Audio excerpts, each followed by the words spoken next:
నిన్న సోషల్ మీడియాలో ఒక వీడియో బాగా వైరల్ అయింది. ఆ వీడియోలో ఒక పొలిటికల్ స్ట్రాటజిస్ట్ అంటామా, ఆమె అన్ని పార్టీలకు పనిచేయడానికి ఇష్టపడిద్దంట, కానీ ఒక వైఎస్ఆర్ కాంగ్రెస్ పార్టీకి మాత్రం స్ట్రాటజిస్ట్గా వర్క్ చేయడానికి ఆమెకు ఇష్టపడదంట. ఇక వెంటనే ఆ తాలూకు సోషల్ మీడియా హ్యాండిల్స్ ఉంటాయి కదా, టీడీపీ, జనసేన, వీళ్ళందరూ చూడండి పొలిటికల్ స్ట్రాటజిస్ట్ కూడా మీ పార్టీకి పనిచేయడానికి ఇష్టపడట్లేదు, అది ఇది అని చెప్పి మాట్లాడుతూ ఉన్నారు. నిజానికి ఆమె ఏమన్నదో ఒకసారి చూసి అప్పుడు మనం మాట్లాడదాం. మీరు సెవెరల్ పార్టీస్ తో వర్క్ చేశారు, Telugu Desam party, BJP, BRS, even Congress party. Now the question is why not YCP? So కొంతమంది పార్టీస్ తోటి వాల్యూస్ సింక్ కావాలన్నట్టు. మనకు కూడా పర్సనల్ వాల్యూస్ అనేవి ఉంటాయి కదా, హ్యూమన్ వాల్యూస్. సో నాకు పర్సనలీ వైసీపీ అనే పార్టీకి వాల్యూస్ సింక్ కావు. సో నేను పని చేయాలి, లైక్ క్లారిటీ ఉంది నాకు. ఇప్పుడు బిలో ద బెల్ట్ కొట్టాలి, ఓకే, అది నేను చేయను. ఆ పని ఎవరికి చేయను, ఎవరు అడిగినా నేను చేయను అది. సో అట్లాంటివి ఎక్కువ వైసీపీలో జరుగుతాయి. Okay, so I can't think like that, I can't do that from my own perspective. CBN విషయంలోనే చూసాం, వాళ్ళ ఫ్యామిలీ, వాళ్ళ వైఫ్ని అటాక్ చేశారు డైరెక్ట్గా, వైసీపీ చేసి ఆ పని. సో ఆ లెవెల్ ఆఫ్ అటాక్ వచ్చినప్పుడు పీపుల్ కూడా they take a step back. ఈమె పేరు తేజస్విని పగడాల. ఈమె 2018 ఆ టైంలో చంద్రబాబు నాయుడు గారి పైన ఒక బుక్ రచించారు. అంతకుముందే ఈమె చంద్రబాబు నాయుడు గారికి బాగా అభిమాని. ఈమె ఫేస్బుక్ హ్యాండిల్స్ కానీ, ఈమె ఏదైనా సోషల్ మీడియా హ్యాండిల్స్లో చంద్రబాబు నాయుడు గారిని కీర్తించుకుంటూ విపరీతంగా పోస్టులు పెట్టారు. మరీ ఏ ఒక్క రాజకీయ నాయకుడితో సంబంధించిన ఫోటోలు అయితే లేవు. లైక్ బీఆర్ఎస్ పనిచేసి అన్నారు, బీఆర్ఎస్ పనిచేసినటువంటి ఎక్కడా ఇమేజెస్ లేవు.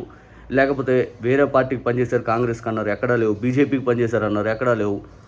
ఇటువంటి వ్యక్తులను తీసుకొచ్చి వైఎస్ఆర్ కాంగ్రెస్ పార్టీ పైన బురద జల్లే కార్యక్రమం చేయడానికి ఎందుకంటే మీరు ఇలా చేస్తున్నారు? అమ్మ, మీకు ఒక పార్టీ నిజంగా ఇష్టం ఉంటే మీరు చేయండి, మీరు పని చేసుకోండి, ఏదైనా చేయండి. అవతల పార్టీని బిలో ద బెల్ట్ పని చేయాలి, ముందు మీలాంటి వాళ్ళని మేము ఆహ్వానించాం. ఎందుకంటే ఒక పార్టీని పూర్తి స్థాయిలో మనసులో పెట్టుకొని ఇంకో పార్టీకి వచ్చి పనిచేయాలన్నప్పుడు పూర్తి స్థాయిలో మీ స్ట్రాటజీగా ఏదైతే మీరు ఉన్నారో లేదో కూడా తెలియదు, కానీ ఆ వృత్తికి కూడా మీరు అన్యాయం చేసేలాగా ఉంటారు. ఆ వృత్తికి కూడా మీరు అన్యాయం చేస్తూ, మీరు 2019 ముందు చంద్రబాబు నాయుడు గారికి చాలాసార్లు కలిసినట్టు ఇమేజెస్ మీ ఫేస్బుక్ ప్రొఫైల్లోనే ఉన్నాయి. ఆ తర్వాత ఓడిపోయాక కూడా చాలాసార్లు కలిశారు. ఇక చంద్రబాబు నాయుడు గారి మీద బుక్ రచించారు. చంద్రబాబు నాయుడు గారు గ్లోబల్ లీడర్గా ప్రొజెక్ట్ చేసుకుంటున్నారు. ఇంత చేసుకొని పూర్తి స్థాయిలో మీరు స్ట్రాటజీ అని చెప్పుకోవడం ఏంటండి? స్ట్రాటజిస్ట్ అనే ఒక వ్యక్తికి ఏ ఒక్క పార్టీ మీద అభిమానం ఉండకూడదు. ఫస్ట్ పాయింట్ అది. ఒక పొలిటికల్ స్ట్రాటజీ చేయాలి అనుకునే వ్యక్తికి ఏ ఒక్క పార్టీ మీద అభిమానం ఉండకూడదు. అతను ఏదైనా కానీ తన వృత్తికి న్యాయం చేసుకుంటూ ముందుకెళ్ళాలి. మీ వృత్తికి మీరు అన్యాయం చేసినట్టు కాదు. ఇప్పుడు అసలు మీరు ఆ వృత్తో కాదో మాకైతే తెలియదు, కానీ ఆ ఇంటర్వ్యూలో చేసే వ్యక్తి అడిగారు, మీరు వెంటనే సమాధానం చెప్పారు. ఇదిగో మీరు గతంలో ఏదైతే చంద్రబాబు నాయుడు గారి మీద బుక్ రచించింది మీరే కదా, ఇదిగో మీ images. Which was more conversation between the chief minister and her. కానీ ఇది ఆయన చైల్డ్హుడ్, ఆయన బర్త్ నుంచి ఆయన జర్నీ ట్రాక్ చేస్తూ ఇప్పటి వరకు ఆంధ్రప్రదేశ్ విభజన వరకు ఏం జరిగిందో, ఆయన లైఫ్లో ఎలా Andhra Pradesh formation in 1956 and division in 2014, ఆ జర్నీని ఆయన లైఫ్ త్రూ నేను ట్రాక్ చేశాను ఈ బుక్లో. ఒక్కొక్క లీడర్కి ఒక్కొక్క డిఫరెంట్ బిహేవియరల్ ట్రేట్స్ ఉంటాయి. సో ఒకళ్ళతో కంపేర్ చేయడం అనేది I don't think it is right అనమాట. ఇంకోటి, చంద్రబాబు నాయుడు గారి మీద బుక్ రచించిన ఇమేజెస్ చంద్రబాబు నాయుడు గారికి ముఖ్యమంత్రిగా ఉన్నప్పుడు ఇచ్చారు, తర్వాత ప్రతిపక్షంలో ఉన్నప్పుడు ఇచ్చారు, తర్వాత చంద్రబాబు నాయుడు గారు అరెస్ట్ అయిన సమయంలో, తర్వాత రాధాకృష్ణ గారితో, పయ్యావుల కేశవ్ గారితో, వీళ్ళందరితోటి బుక్ లాంచింగ్ అది ఇది అని చెప్పి టీడీపీ నాయకులందరితోటి, అసలు మీడియా సంస్థతో, టీడీపీ మీడియా సంస్థతోటి, వీళ్ళందరితోటి మీరు క్లోజ్ రిలేషన్షిప్ మెయింటైన్ చేస్తూ నేను ఒక పొలిటికల్ స్ట్రాటజిస్ట్ని అది ఇదని మాట్లాడతారు. ఎందుకు? మీరు పొలిటికల్ స్ట్రాటజిస్ట్ కాదు. ఇమేజెస్ కానీ, విధానం, బుక్ రచించి అంత దూరం వెళ్ళటం ఇవన్నీ చూశాక మీరు తెలుగుదేశం పార్టీ నాయకురాలో లేకపోతే తెలుగుదేశం పార్టీ సానుభూతి పరురాలు. క్లియర్గా చెప్పాలంటే మీరు తెలుగుదేశం పార్టీ సానుభూతి పరురాలుగా ఉంటూ అవతల పార్టీ మీద బురద జల్లే కార్యక్రమం చేసుకొని నేను స్ట్రాటజిస్ట్ అని చెప్పుకోవటం అది మంచి పద్ధతి కాదు. బిలో ద బెల్ట్ అనేది టీడీపీ ఎన్నిసార్లు పనిచేసిందో అందరికీ తెలుసు.